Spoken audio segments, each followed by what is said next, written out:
Good morning or good afternoon, Excellencies, ladies and gentlemen, dear friends. We have just listened to the regimental band of the Grenadiers and Rifle Guards of the Netherlands Army, performing together with the choir of the St. Bavo School in Haarlem, the Netherlands. This piece was written especially for today's event and inspired by a poem by Christine Romowick. And as you could see, it was partly recorded at the Peace Palace. Dear participants, it is my pleasure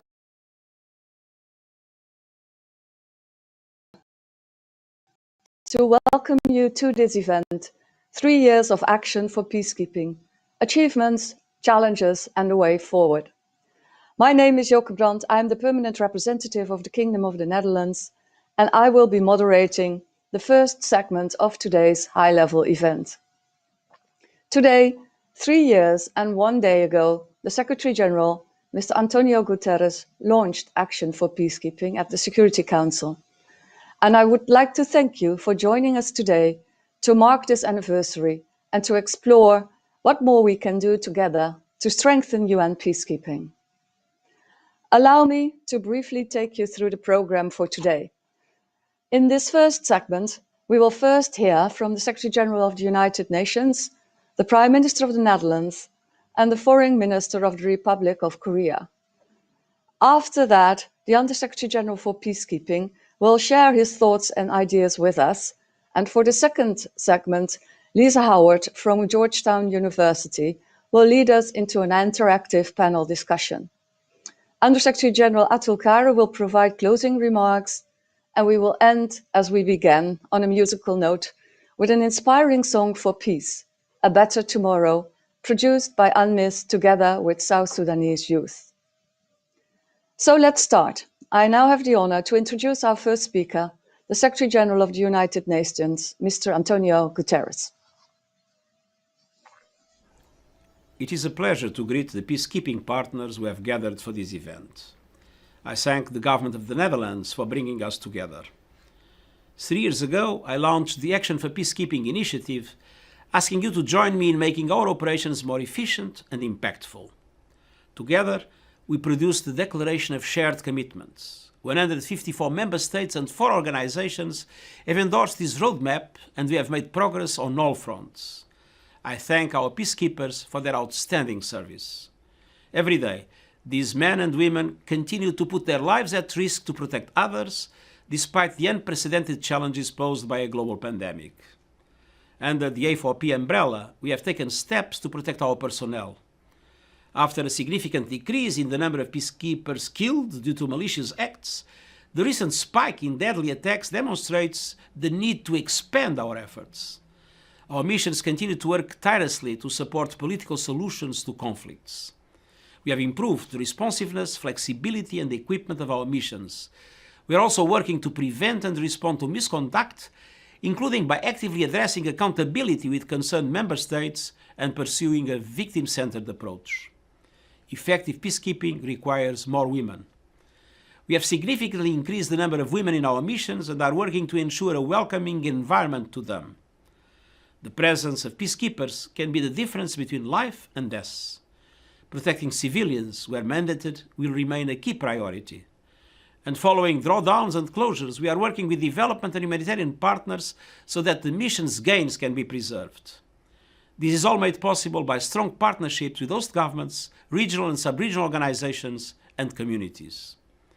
Despite this progress, much more remains to be done. The next phase of the initiative Action for Peacekeeping Plus aims to focus on key priorities that are designed to be catalytic and enhance our mission's impact. For example, the pursuit of durable political solutions requires reinforcement. This is why we will focus on the need for coherence and strong engagement of our missions and their partners behind a common political strategy, making the best use of the unique convening power of our missions. A4P Plus will also reinforce our focus on integration within peacekeeping operations across the UN system and with our peacekeeping partners. We will continue to place accountability at the heart of our shared efforts, accountability to peacekeepers by ensuring the safety, security and well-being of our personnel, and accountability of peacekeepers. We must enhance our efforts to improve performance where needed and better recognize outstanding performance. We must intensify our efforts to protect from and respond to sexual exploitation and abuse. And that includes strengthening the response to victims of sexual exploitation and abuse and advancing paternity and child support claims. We rely on all member states to engage with us to address these challenges. We must also better respond to the challenges of disinformation while better communicating on the achievements of our peacekeepers. I wish to thank Under Secretary-General Lacroix, who will speak to these A4P plus priorities in greater detail later in today's event.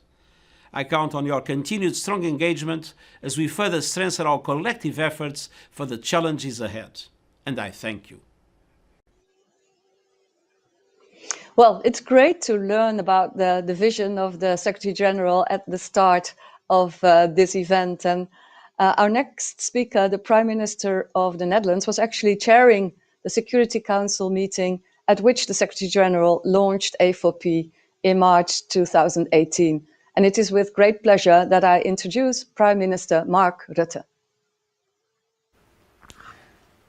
Ladies and gentlemen, I'm honored to be speaking at this celebration of the 3rd anniversary of Action for Peacekeeping. I think this is one of the most important initiatives of recent years.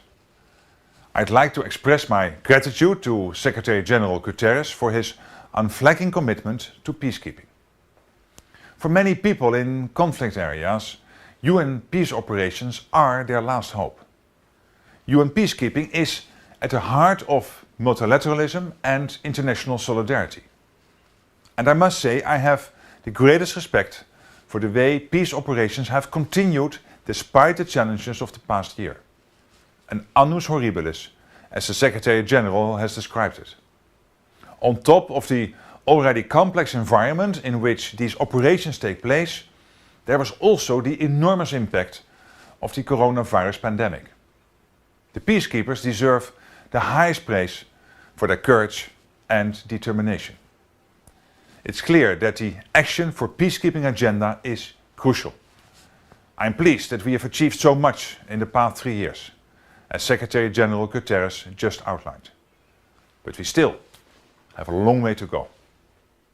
The Netherlands is only too aware of that, and we will continue our efforts in this area.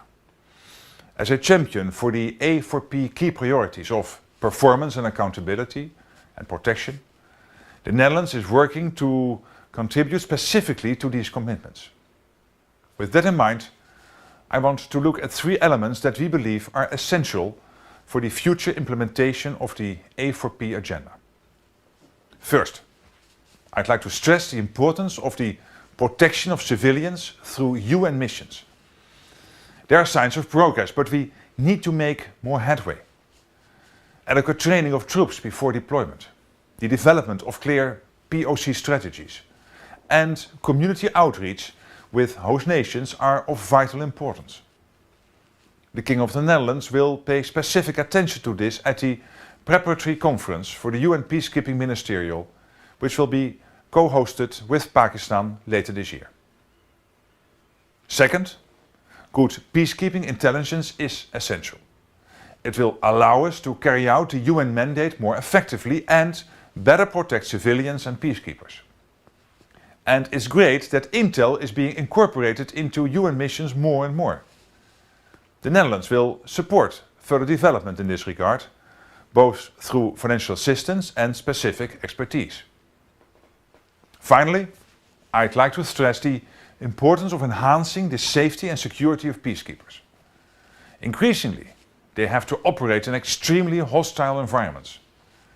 Any contribution to boosting our peacekeeper safety, large or small, can make a difference. Together, the Netherlands and the UN's Health and Safety Division have developed the Body First Aid Course app and the UN COVID-19 e-learning app.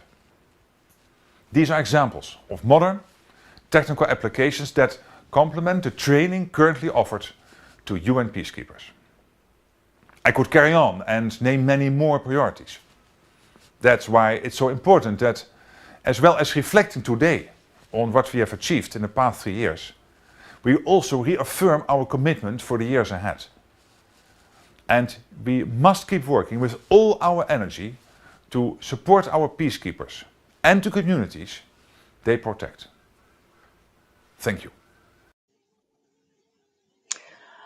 Important messages from Prime Minister Rutte, who also mentioned the next peacekeeping ministerial, which brings me to the next speaker, because the Republic of Korea plays an important role in peacekeeping. It is one of the co-chairs of the Group of Friends of Peacekeeping and will also host the Peacekeeping Ministerial in Seoul later this year, which will be the first peacekeeping ministerial since March 2019. I am therefore pleased to introduce the Minister of Foreign Affairs of the Republic of Korea, Mr. Chung Aek-yong. The Minister's statement will be followed by a short video highlighting A4P achievements that was produced especially for today's event.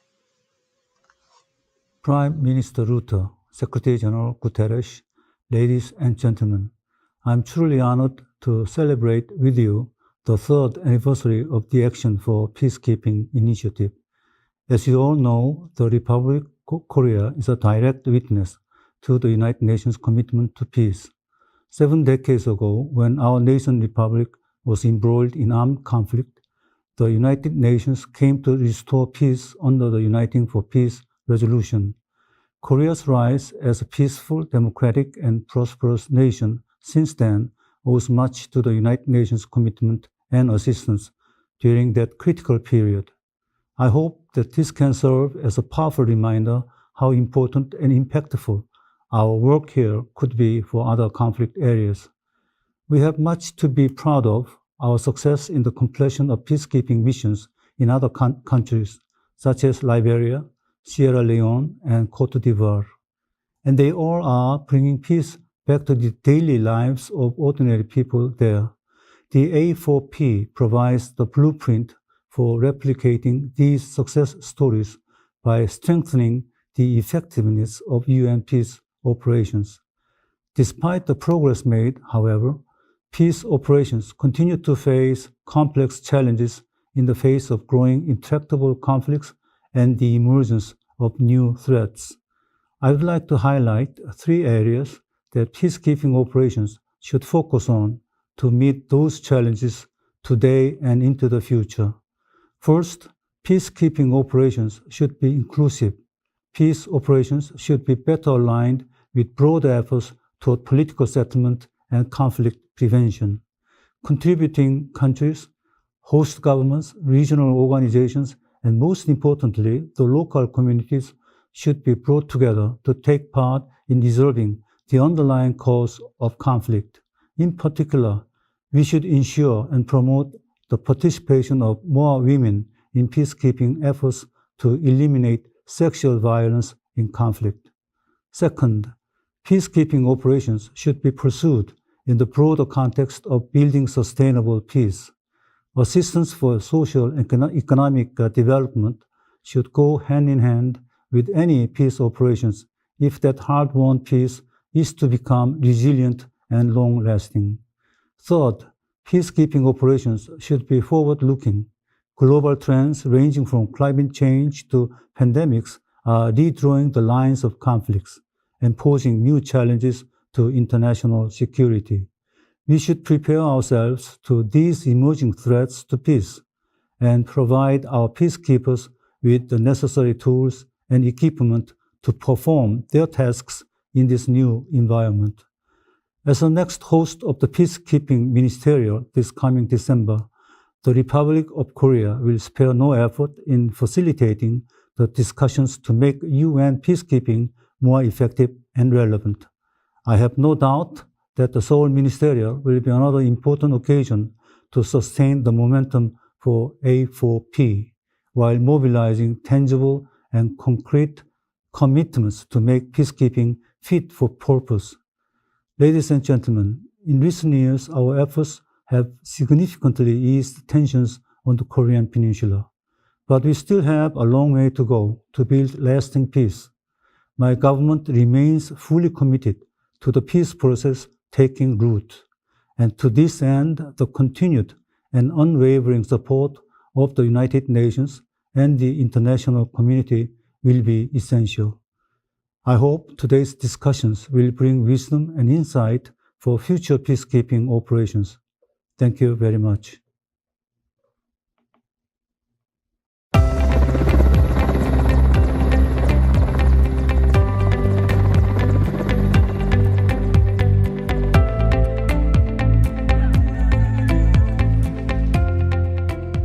Peacekeepers are deployed to create the conditions for their own departure, and I call on you to support this operation.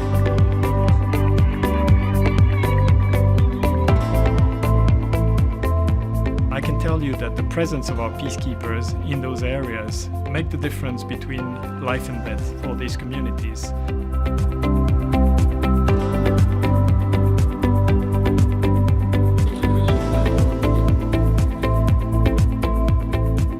On a vraiment ressenti les effets de cette initiative en termes surtout de changement de mentalité, de changement d'approche. On a vu que cette initiative, son objectif c'était d'amener l'ensemble des partenaires à avoir une même idée.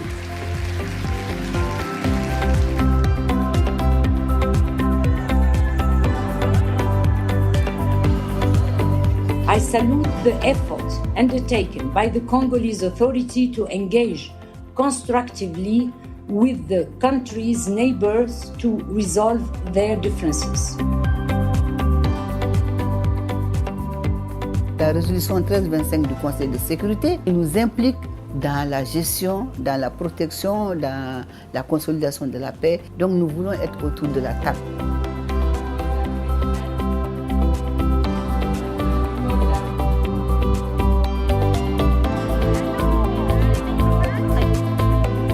We have unique ability to engage with the local community. We easily connect with them, so it's easier for us to approach them. It's a way of empowering them also.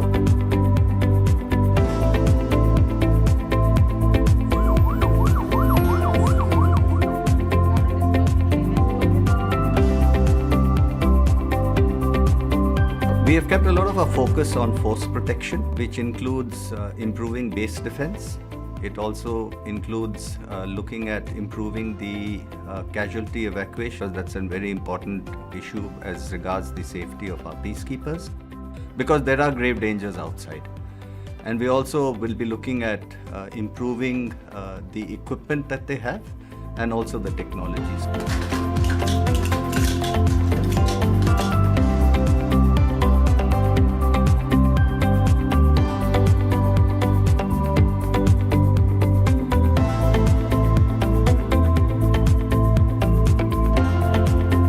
Son plan d'adaptation produit des résultats significatifs avec l'intensification des patrouilles dédiées à la protection des civils.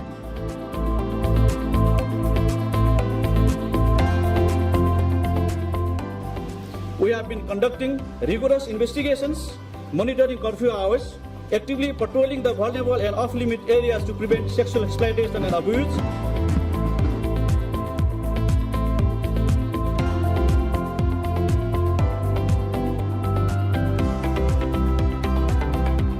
UNMISS, from its bases across the country, is stepping up to help in the other cities, towns and villages. We are committed to doing everything possible to support the government response. We are all in this fight together.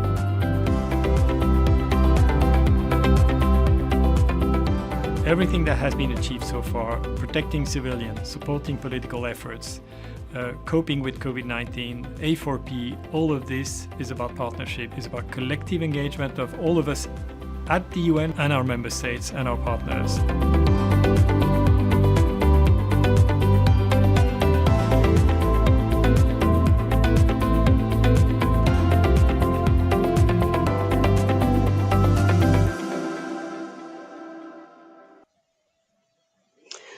I would like to thank the three speakers for their important contributions, and they perfectly set the scene for our next speaker, the Under Secretary-General for Peace Operations, Mr. Jean-Pierre Lacroix, who is joining us live in the studio. The USG will elaborate on the past, present, but importantly also on the future of Action for Peacekeeping, A4P+. And ladies and gentlemen, an important objective of this event is to underline that we can only make A4P successful if we have the support of each and every one of you. After USG Lacroix's remarks, we will show a video to illustrate that support. And let me express my thanks to the countries that participated, as well as to the African Union and the European Union for your contributions. Mr. Lacroix, Jean-Pierre, over to you. Thank you, Ambassador Brown. Thank you, Jokka.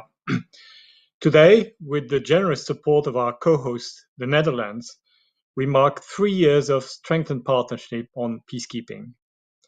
The progress that the Secretary-General spoke to is thanks to the contribution and hard work of member states, partner organizations, and all supporters of UN peacekeeping. Equally, I join you all in acknowledging our brave and dedicated UN peacekeepers for their service and sacrifice. They work in some of the most challenging places in the world, saving lives, protecting people, and helping to build peace. As the Secretary General outlined, and as demonstrated in the video you just saw on our achievements, we have made significant progress together for the people we serve. In the Central African Republic, for example, our multifaceted support to the electoral process has helped preserve institutional stability and advance the consolidation of peace and democracy. Our overall efforts in South Sudan have helped to reduce violence, allowing a majority of the people to either return home or live in newly transitioned IDP camps. During this pandemic, across our missions, peacekeepers are not only delivering on core tasks, they're also assisting national and community efforts to fight the virus. But our work is far from done. Significant challenges to peacekeeping remain, even as new ones confront us. We need to meet these challenges. We must build on our gains and continue to maintain the momentum behind our collective effort to strengthen peacekeeping. After 3 years, we are taking stock. We are looking at what we have achieved, the gaps that remain, and how we can further strengthen our impact. This is why today the Secretary General introduced the next phase of action for peacekeeping, A4P+. A4P+ outlined a set of priorities expected to drive progress across all 8 thematic areas of the Declaration of Shared Commitments. Going forward, we will place the highest priority on, first, ensuring there is collective coherence behind a political strategy. 3 years of A4P have confirmed the continued primacy of politics. UN peacekeeping missions must adhere internally to a common strategy, and we must use our unique convening power to bring together all partners to bring our collective resources to bear. Second, we will enhance strategic and operational integration to achieve unity of purpose for greater impact. We want to ensure, with your help, that integrated strategic planning steers all peacekeeping missions. Third, we must continue to work together to ensure that peacekeeping missions have the right capabilities and mindsets. Fourth, we must deliver accountability for our peacekeepers. Recent attacks against peacekeepers in the Central African Republic and Mali have highlighted the need for continued emphasis on the security of our personnel. We will build on current efforts to improve the safety, security, and well-being of our peacekeepers, including in the fight against COVID-19. Holding perpetrators of crimes against peacekeepers accountable must be a key priority for all of us. Fifth, we must uphold the accountability of all peacekeepers, civilian, military, and police. We will further enhance accountability for conduct and discipline, with a focus on prevention, enforcement, and remedial action. We must strengthen our response to victims of sexual exploitation and abuse. We will also continue to focus on accountability for our mission's environmental footprint working to minimize their risk to people, societies, and ecosystems. And we must continue improving accountability for performance and our recognition for good performance. Sixth, we will also focus on strategic communications. It must be a shared responsibility within missions and a key leadership function. We will need to better integrate data and insights generated from strategic communications into our planning cycles and our reputational risk management efforts. And finally, constructive engagement and cooperation with our host countries will remain at the core of our efforts. It remains central to increasing peacekeepers' safety and security, bolstering performance, and supporting successful transitions. We will integrate into these priorities the Secretary-General's call to action for accelerated implementation of the Women, Peace and Security agenda in peacekeeping to help de-escalate disputes, prevent conflicts, and promote sustainable and inclusive peace. We will also move towards data-driven and technology-enabled peacekeeping to boost our situational awareness, including towards early warning and prevention efforts. Making progress on these priority areas requires strengthened partnership and cooperation with member states and other peacekeeping partners. It is only through our collective dedication to strengthening peacekeeping that our missions will be stronger, safer, and relevant. The millions who we serve and who depend on us expect no less. I look forward to furthering our collaboration as we continue to expand on A4P achievements, also with an eye to the upcoming peacekeeping ministerial meeting at the end of this year. Thank you.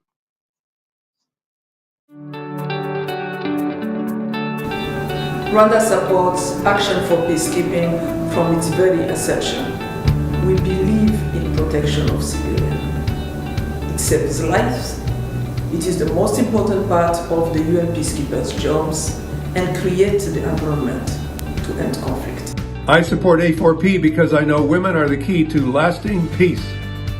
Je soutiens l'initiative Action pour le maintien de la paix parce qu'elle défend une approche intégrée pour les opérations de paix afin de contribuer au règlement politique des crises. I support A4P because it promises to enhance the safety and security of peacekeepers who risk their lives to deliver on the goals of peace and stability. Apoyo A4P porque creo que en asociación somos más fuertes y más seguros. I support A4P because on conduct, I believe in leading by example. The United States supports A4P because accountability for performance makes peacekeepers safer and more effective. I support A4P. It strengthens the contribution of peacekeeping to peace building and sustaining peace. I support A4P. Action for peace. I support Action for A4P. I support Action for peacekeeping. I support A4P. I support Action for Peace, A4P. I support Action for Peacekeeping. I support A4P. I support A4P.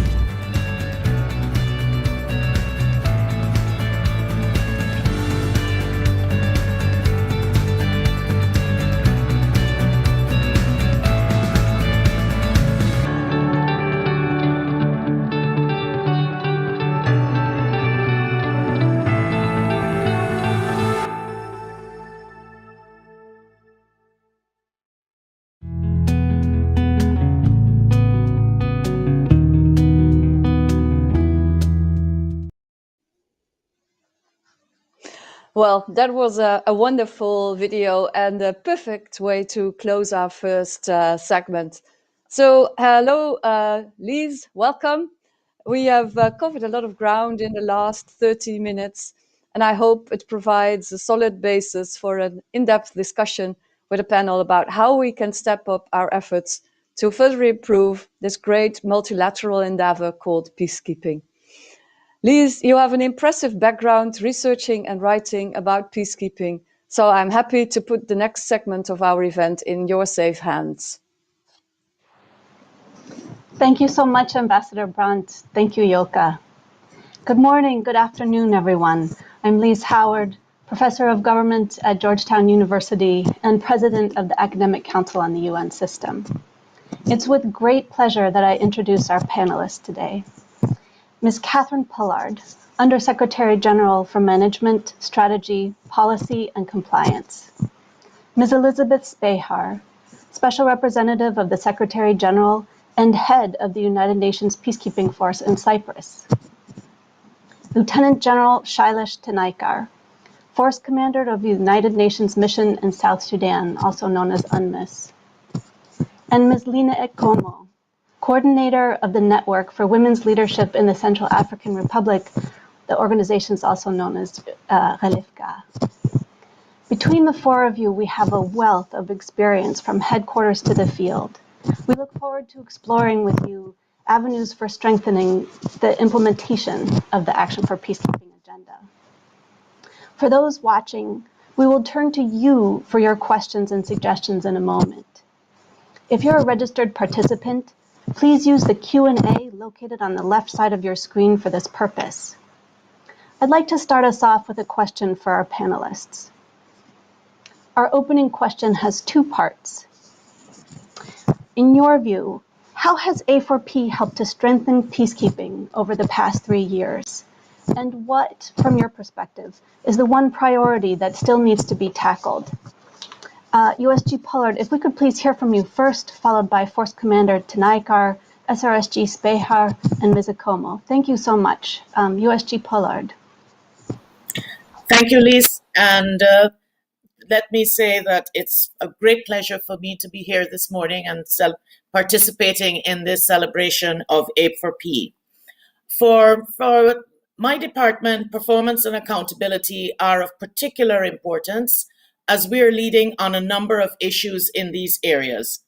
I would say that conduct and discipline is our top priority, and A4P has really helped to maintain a focus and momentum and collective commitment of the Secretariat as well as member states to strengthen our efforts.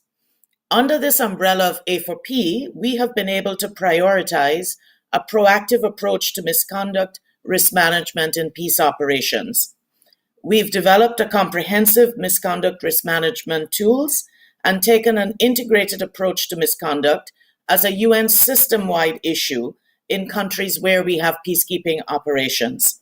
And this type of integrated approach has allowed for a better understanding of the context in which risks can arise and the most appropriate mitigation measures.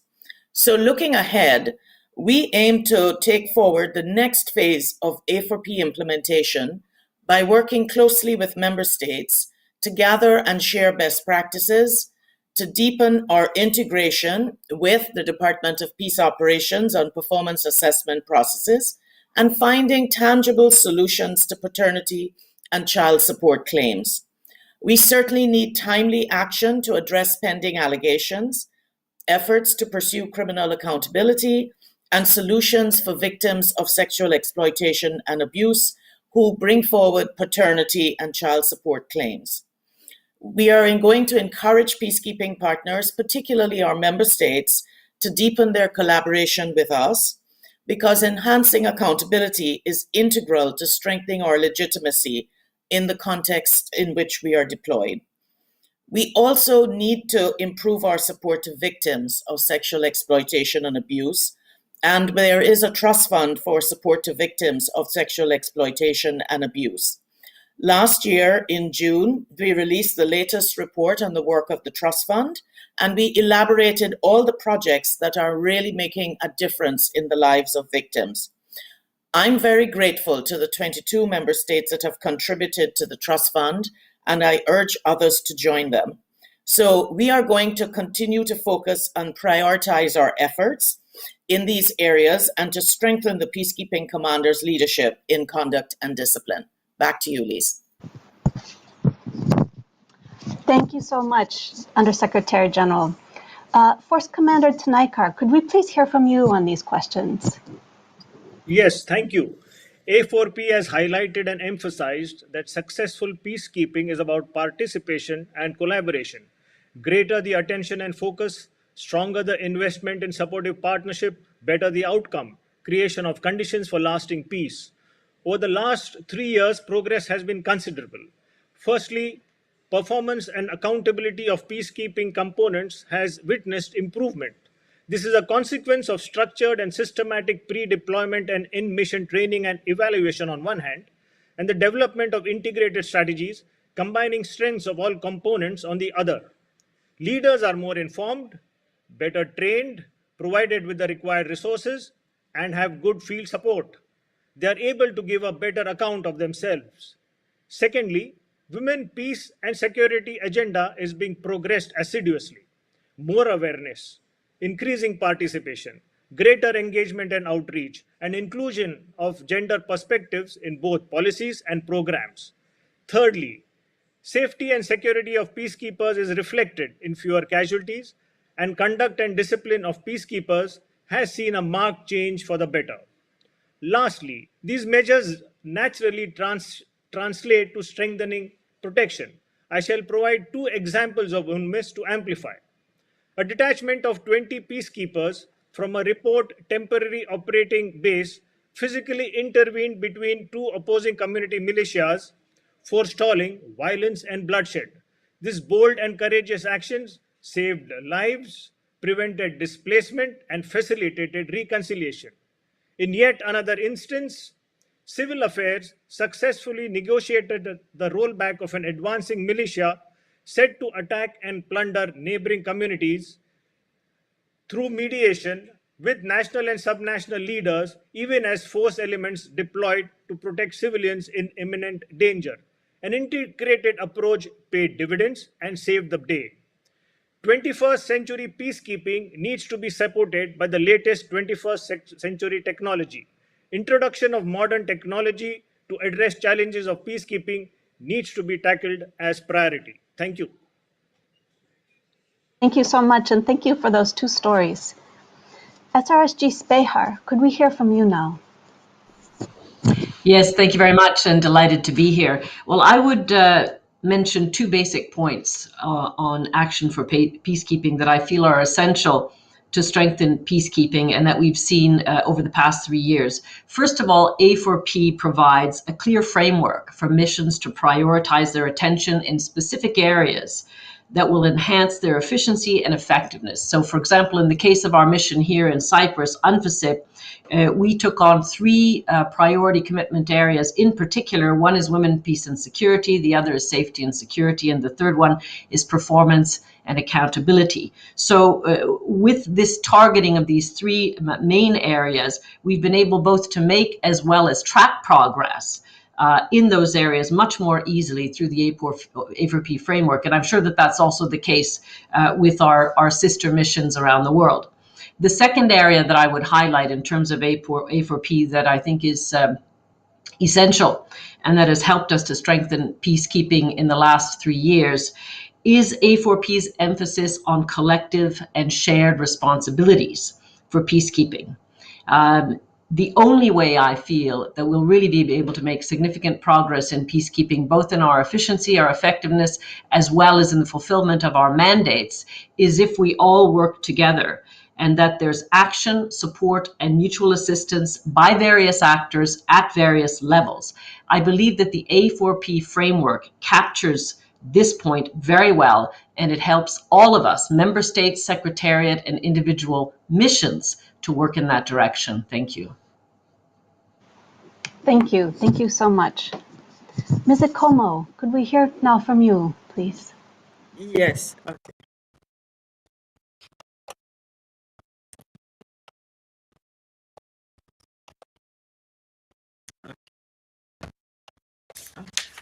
Thank you for giving me the floor. Excellencies, ladies and gentlemen, A4P highlights women's full, equal, and meaningful participation as a key priority. Over the past 3 years, this approach has contributed positively to strengthening the participation of women of the Central African Republic in the implementation of peace and reconciliation and political process. In fact, Thanks to the Secretary-General's effort in mobilizing more partners to support civil society women leaders' initiative for peace and reconciliation in CAR, women were able to promote the peace agreement in all the regions of the country. The representation of women in the formal implementation and monitoring mechanisms of the peace agreement has increased 23% at the local level, 17% at the national level, and 46% of the yearly warning mechanisms supported by MINUSCA comprise at least 30% women. Otherwise, women's contribution to the peace process in the CAR has been put to evidence by communication. The A4P has contributed to increase the visibility of the women positively by documenting our action. An example is my own participation in the Security Council meeting and in the virtual discussion between the Secretary-General and other women of the world. All these opportunities have served as a forum for advocacy for mobilization of resources in support of women initiatives for peace and reconciliation. With regard to the electoral process, 46.7% of the registered voters for presidential and legislative elections were women. This is the result of women's mobilization power supported by MINUSCA. Female candidates have also been supported by trainings, community volunteers, and political coaching to maximize their election.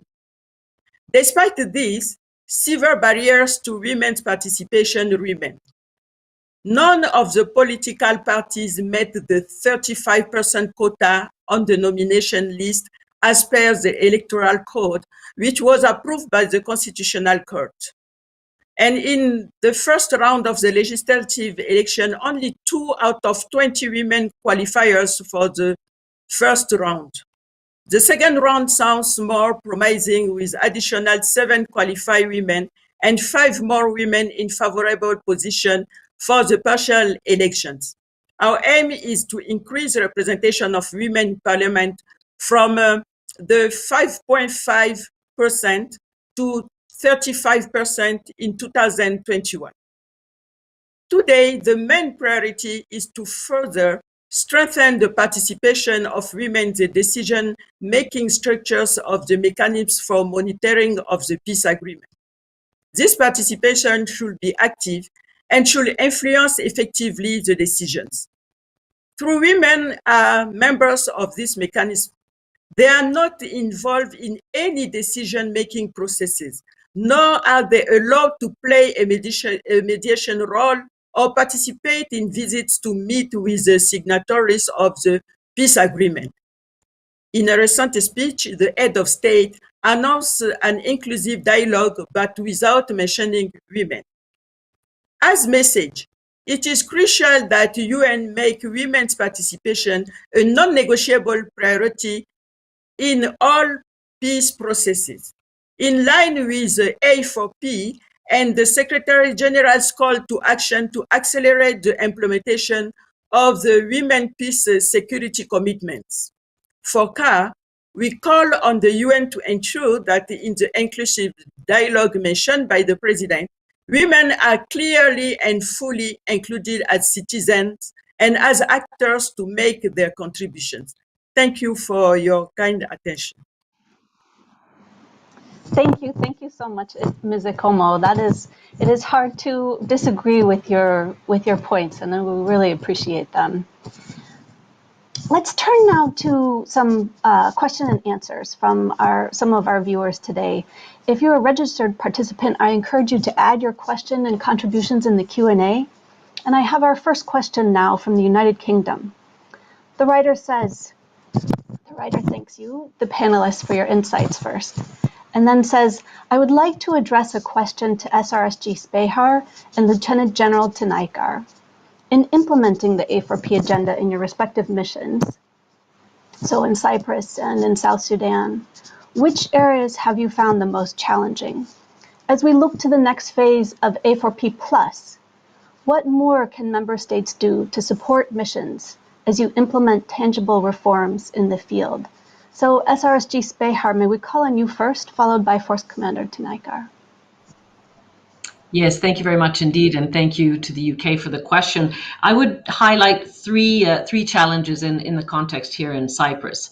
One of them has to do with the idea of the primacy of politics and the need to see how we can advance together lasting political solutions. And in this respect, I have to say that I was very pleased to see in the A4P plus agenda that number one in that agenda was a call for collective coherence behind a political strategy.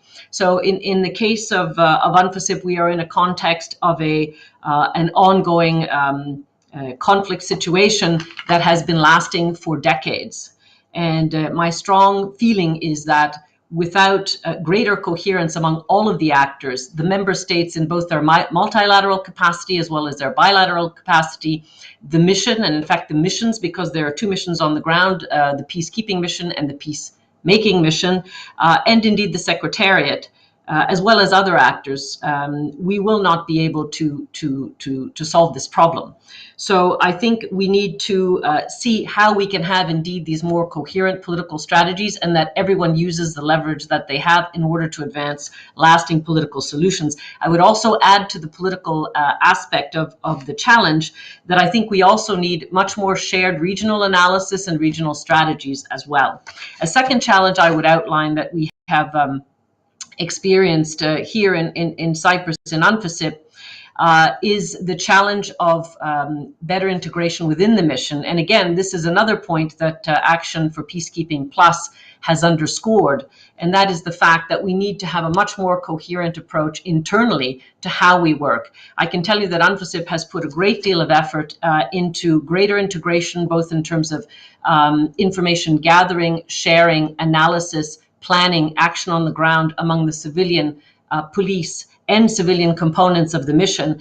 And this has started to really pay a lot of dividends. In order for that to be even more effective, in my view, we also need the greater support of the Secretariat, because what I have found is that as we integrate more and more as a mission on the ground, there's nonetheless still a lot of stovepiping that happens once our information or our action goes to HQ, where then it starts to break up again into the police, military and civilian components. So I think we need the support of the Secretariat for that, and of course of the member states as well.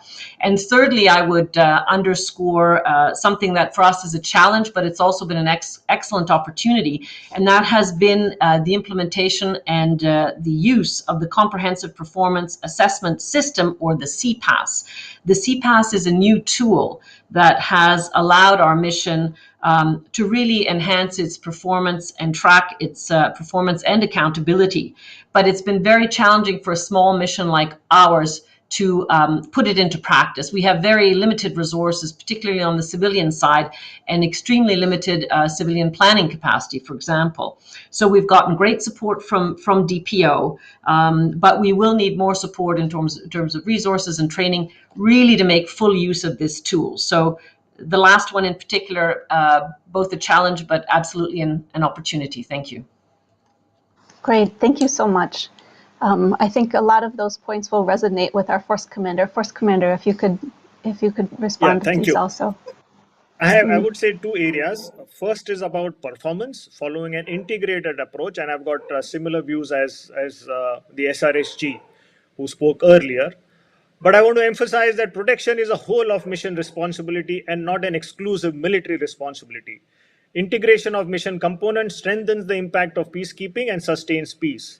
Combining military and civil expertise, employing the soft and hard approach, use of dialogue and engagement with relevant actors saves lives.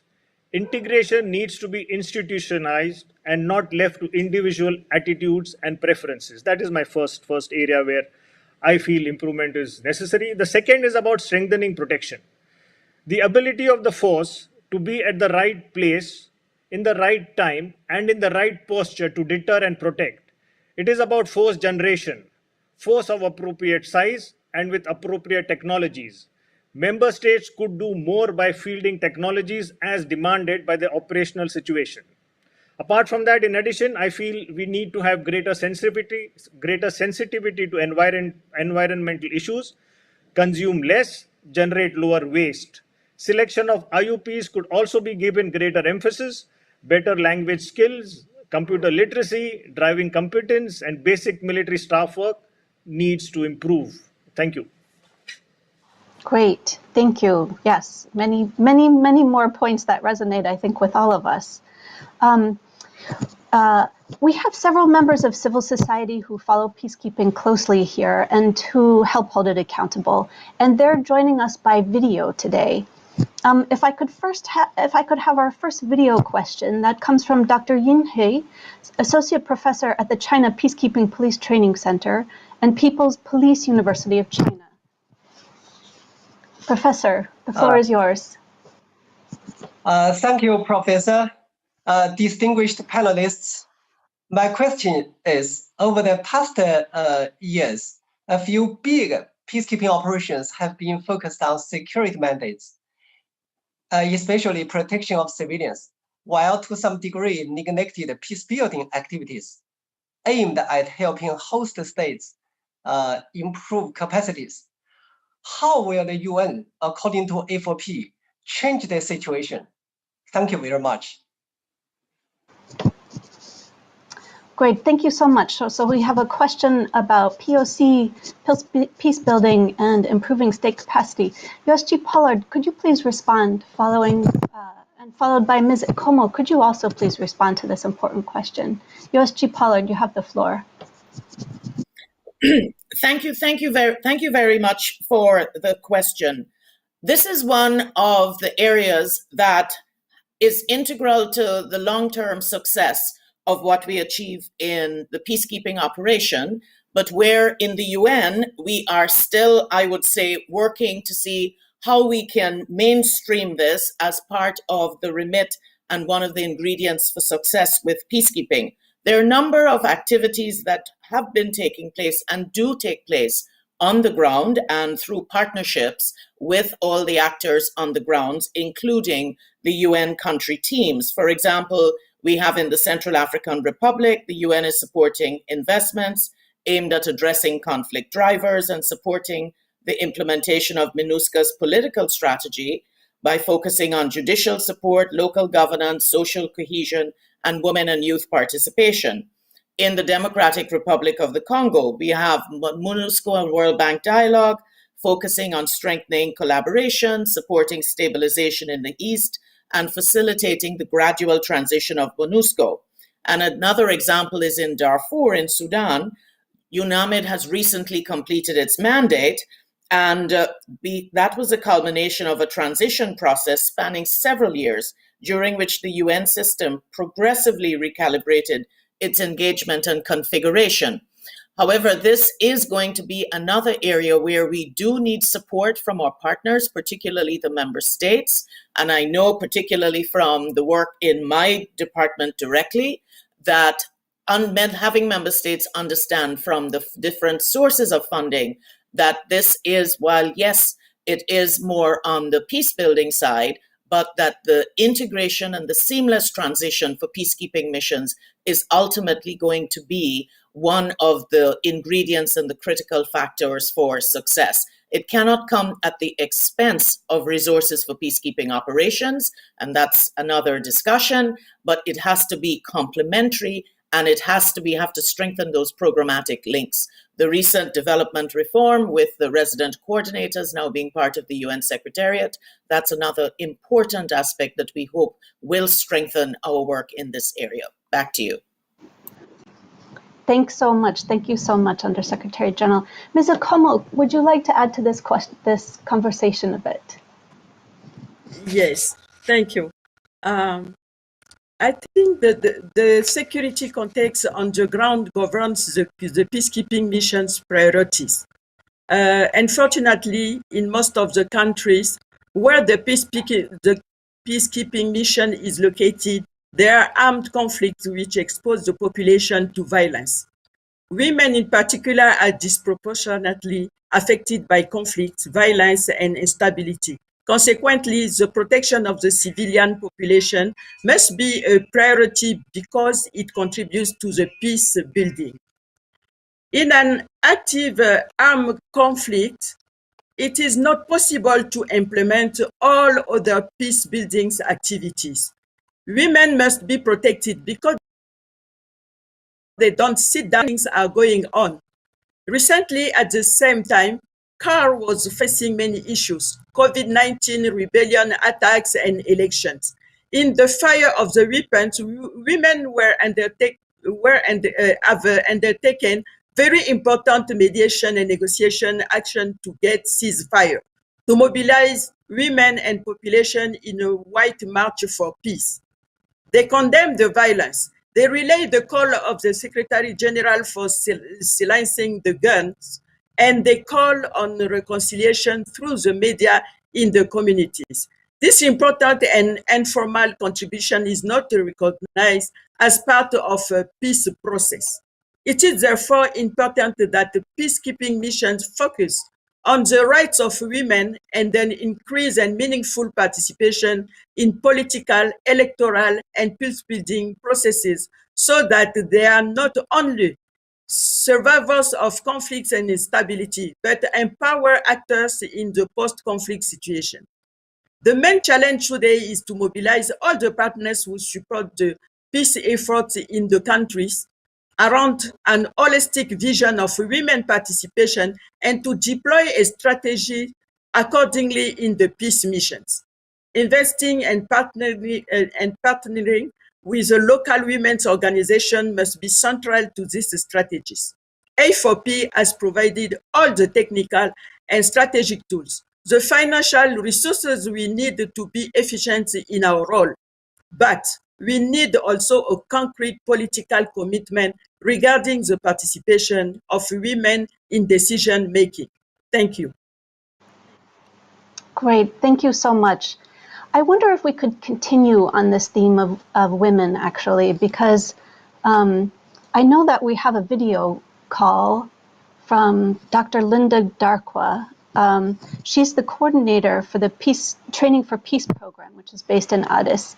And Dr. Darkwa, if we have her up, I wonder if I may ask you for your question. Nice to see you. Hi, Liz. Dr. Dara, the floor is yours. Hi. Hi, Linda. Hi, thank you. Thank you very much, and thanks to all the panelists. Yeah, so going forward, how can the UN, through the Action for Peacekeeping, help strengthen women's full, equal, and meaningful participation and ensure their participation is sustained at all stages of conflict? Thank you so much. Ms. Okomo, did you have more that you wanted to add to this question? Okay.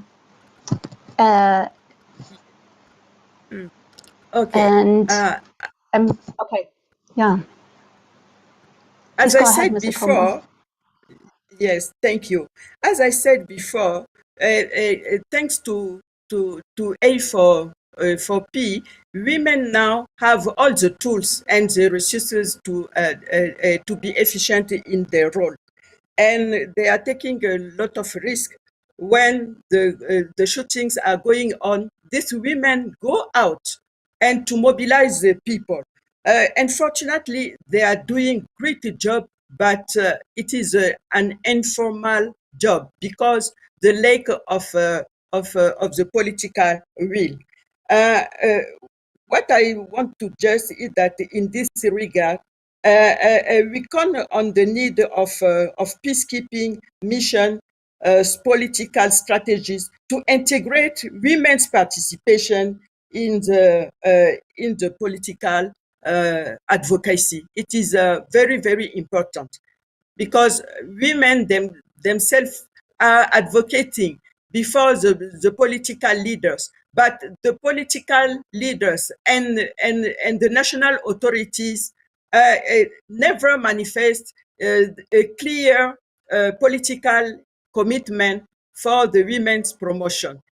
These women are trained. These women have all the tools. These women know how to do the mediation in difficult situations. Why these women are not authorized to be around the table of negotiation? Why they are not authorized to participate to the field mission to meet with the signatories of the peace agreement? Why these women cannot be member of the decision makers in the country? Thank you. Okay, thank you. There are important questions. From what I remember, the Minister of Foreign Affairs and the Minister of Defense are both women in the Central African Republic, but obviously that's not enough. USG Pollard, you spoke very eloquently on this question earlier in your opening. I wonder if you have anything more you'd like to add.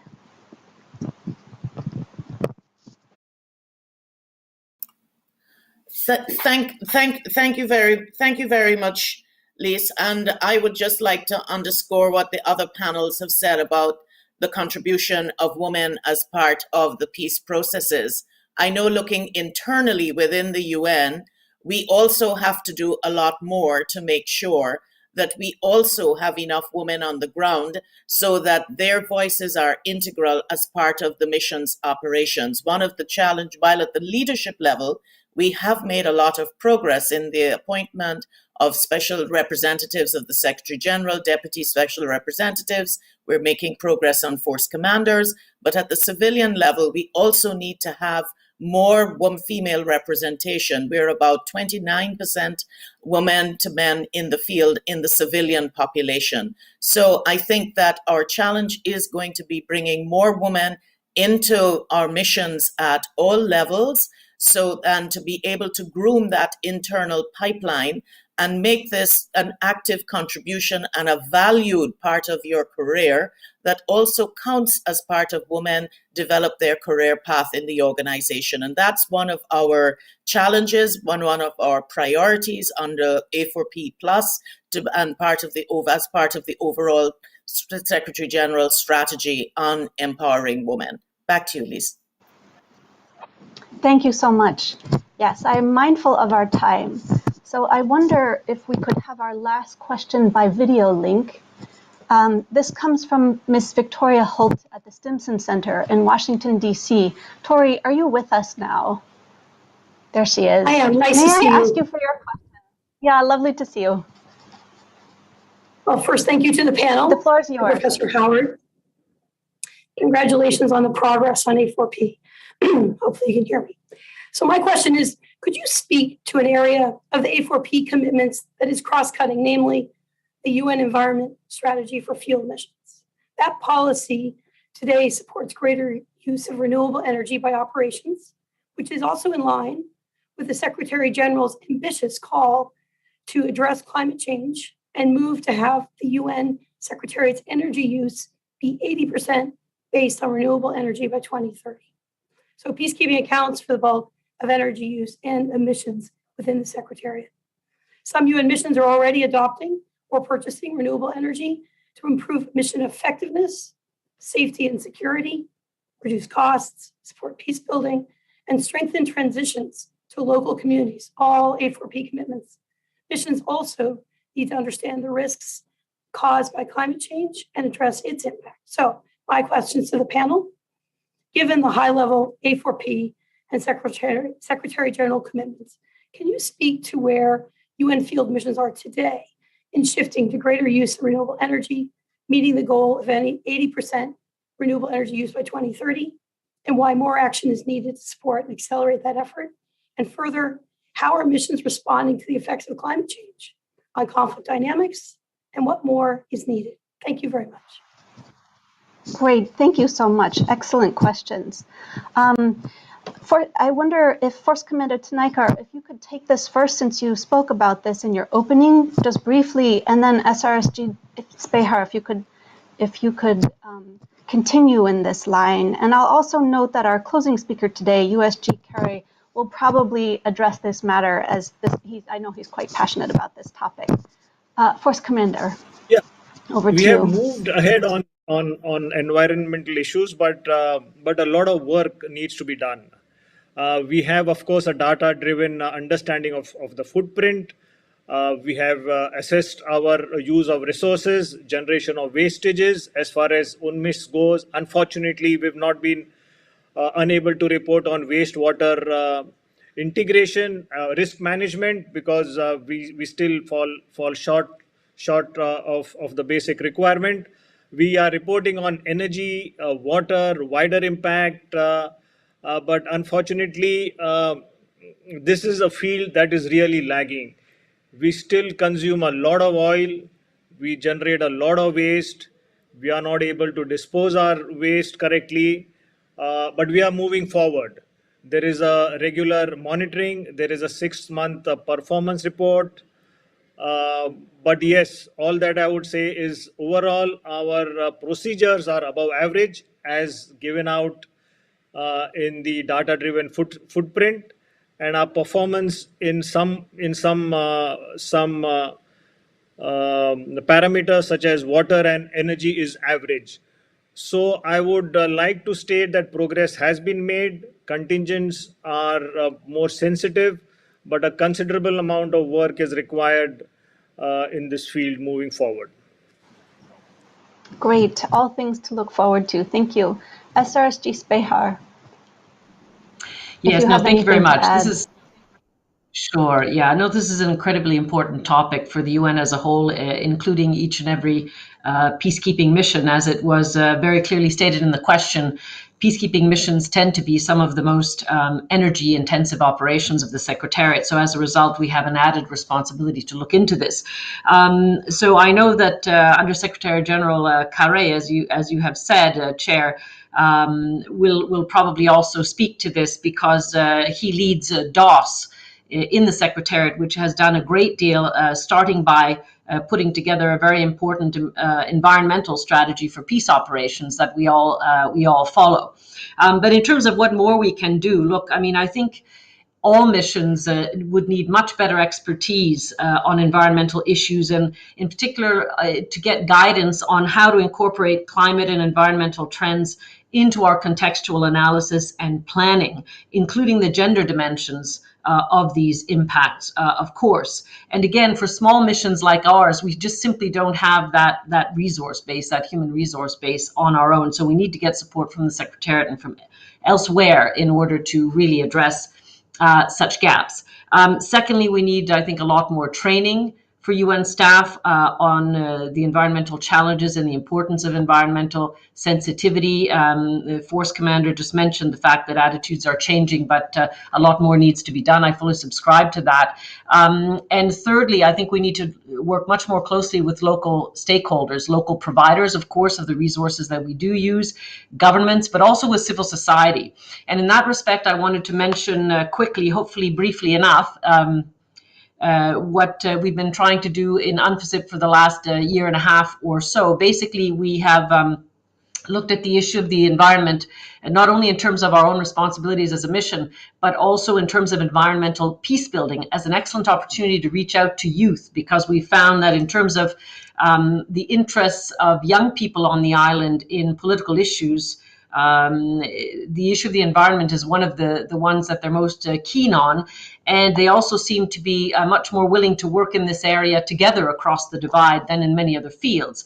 So we have a several layered approach in UNFICYP to the environment. We're very environmentally conscious. We're very conscious of our environmental footprint. We're constantly trying to reduce that. So through use of solar energy, we have water saving projects. We're also dealing more responsibly with solid waste.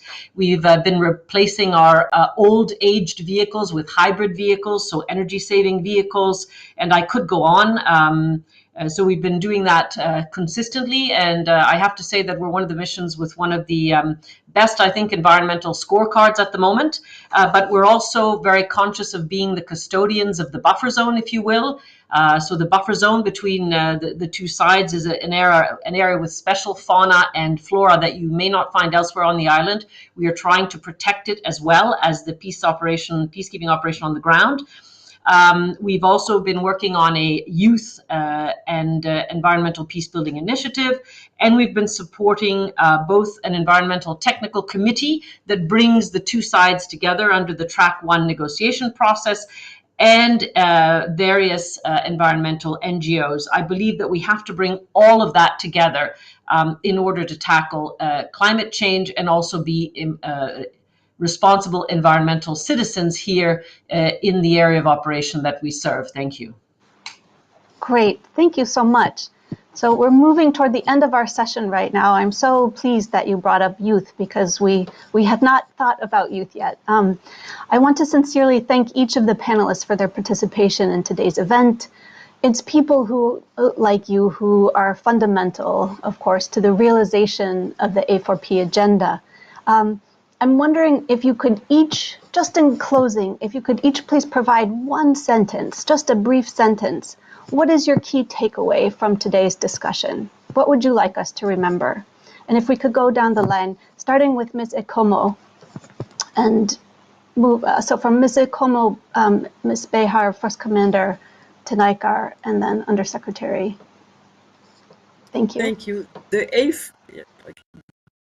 A4P help women in Central African Republic to move forward in the peace process. But what we need now is a concrete political will. It is very, very important because most of the initiatives of the women cannot make a real transformation in the peace process because the women are part of the structure, but they are not involved in the decision making. They are not doing more than what they are able to do. Thank you. Yes, SRSG my turn. Behar. Yes. No, thank you very much. I would just say very quickly that I think from everything that we've heard from ourselves on the panel as well as the prior speakers, that A4P to date, the first 3 years, have been a success in the sense that A4P as a framework has really moved the needle on peacekeeping, on modern peacekeeping. But I think we've also made it quite clear that it's not enough and it needs to be enhanced. So I'm actually quite excited to see this A4P plus agenda being rolled out, where I think it has really focused on the key gaps that still remain in terms of making our peacekeeping operations more effective and more efficient. And in that role or in that endeavor of making peacekeeping missions ever more effective and efficient, we're all in it together. And I think this is what we were also hearing from everyone. So it's not just enough to focus on the peacekeeping missions or the Secretariat or the member states. We're all in it together, and we all need to take on our responsibilities. And within that, as has been said many times, the role of women is absolutely crucial. We have been represented in peacekeeping operations and at the peace table for decades. Now that has started to change, but there's still a lot more to do in that respect. Thank you. Thank you so much. Force Commander, take it away. Yeah, we must live up to the expectations and hopes that people have in our ability to protect. We can't ever be seen to let them down. There are two important aspects to this. Firstly, how do we function in a better integrated manner? And secondly is how do we generate a force with sufficient capabilities and technologies? Our aim should be to intervene and mediate, negotiate, and achieve peace without having to fire a single shot, without having ever to use deadly force. That, I feel, is the way forward. We must attempt to achieve peace without the use of deadly force through a combination of soft, principally soft, and hard approach only in the background. Thank you. Great, thank you. I couldn't agree with you more. Undersecretary-General, please. As we've heard, we have had successes, but looking forward, we all need to intensify our efforts to give new impetus to A4P. And the continued commitment and dedication of member states, as well as all of our partners, to the A4P agenda is indispensable for our success. And I want to mention something here that we haven't managed to talk about before, that, with everything that the panel has said, with what we need to do in order to move forward, we also need support from member states in terms of making sure that our missions have adequate resources. Our budgets are very, very tight. They're very carefully constructed, and they're based on realistic assumptions. And we don't have the ability to absorb large reductions. We've done more with less, but we have now reached our limit. So as part of our shared commitments, I really appeal to our member states to ensure that all of our mandates and our priorities are supported with the required resources. Thank you. Thank you. What an excellent way to end our panel today. Thank you so much to all of our participants, to all of our panelists, with apologies to all of you who asked questions who we could not get to. To close today's session, I want to hand over the floor now to Undersecretary-General Atul Khare. Mr. Undersecretary-General, you have the floor. Thank you so much. Thank you, Liz. Good morning, good afternoon, Excellencies, distinguished guests. Let me begin by expressing my gratitude to the Kingdom of the Netherlands for co-hosting this event, and to all peacekeeping partners for their support to action for peacekeeping over the past 3 years. As a symbolic gesture of my thanks, today I decided to wear orange, the national color of the Kingdom of Netherlands. I would also like to acknowledge the relentless and tireless work of our peacekeepers, their service and efforts, which have been instrumental in strengthening global peace and security. While I express my gratitude to all their contributions, I also pay tribute to all those who have lost their lives in the pursuit of peace. As our distinguished panelists highlighted, under your leadership, moderator, Professor Lees, Action for Peacekeeping has made remarkable progress over the last 3 years, but yet has gaps and challenges that must be addressed. For this reason, it was important for us to not only celebrate the accomplishments of the past, but also renew our collective commitment to Action for Peacekeeping and its new chapter, Action for Peacekeeping Plus.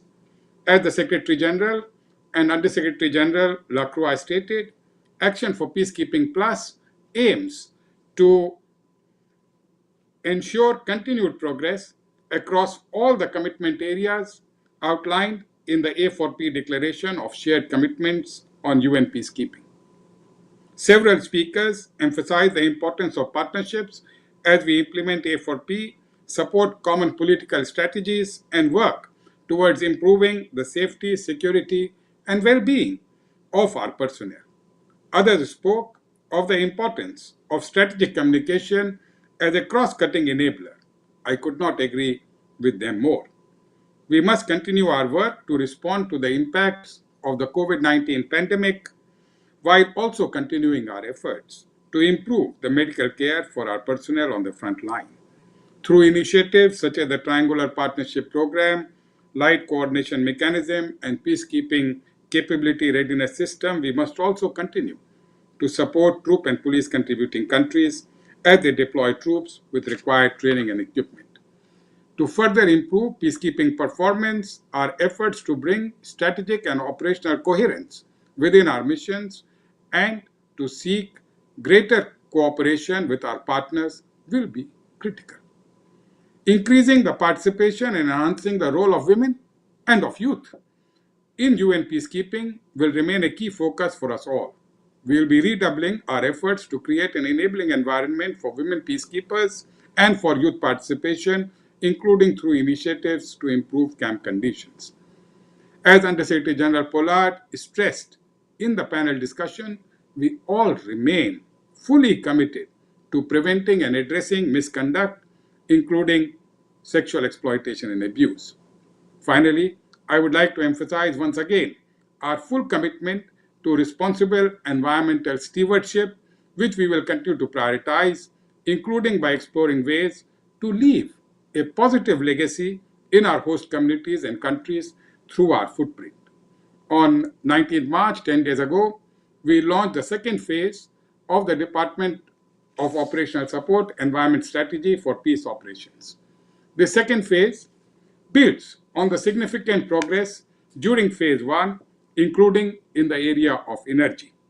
To respond to Tori's question, although the emphasis during phase 1 was on improving efficiency, by the end of phase 1, renewable energy share of missions had also increased slightly to around 4%, with a combination of on-site low-penetration solar photovoltaic connections to national grids, with the share of renewable energy and, of course, green utility contracts. Significant opportunities to move forward more rapidly during phase 2 exist. Current mission plans, if implemented, will have an ambition level of projecting the increase in renewable energy share to just under 15% by 2023. But there are also opportunities to increase this current level of ambition, including through outsourced renewable energy supply, which is being tried in our missions in Somalia and Mali.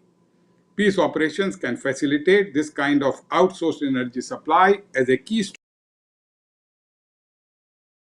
Other actors are also required to achieve the scale and to ensure coherence with overall development approaches.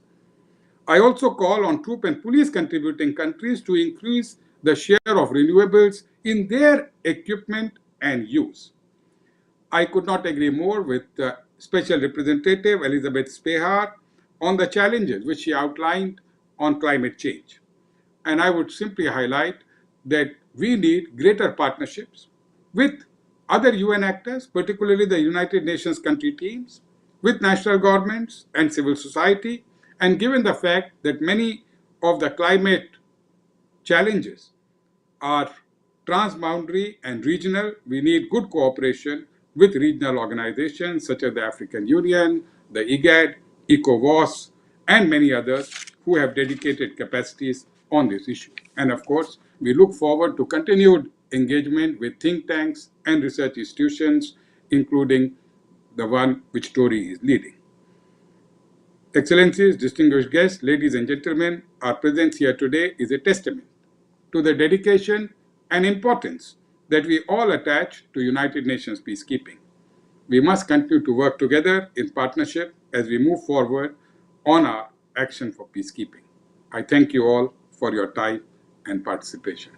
Thank you very much.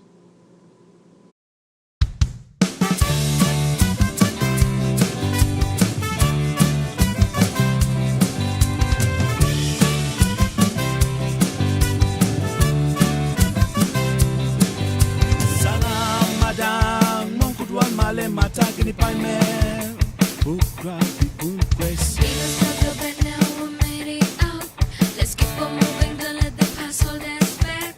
Tomorrow's gonna be alright. Let's come together and keep on the move. Better tomorrow awaits you. We're gonna make it a better place. Tomorrow's gonna be alright. Let's come together and keep on the move. Better tomorrow.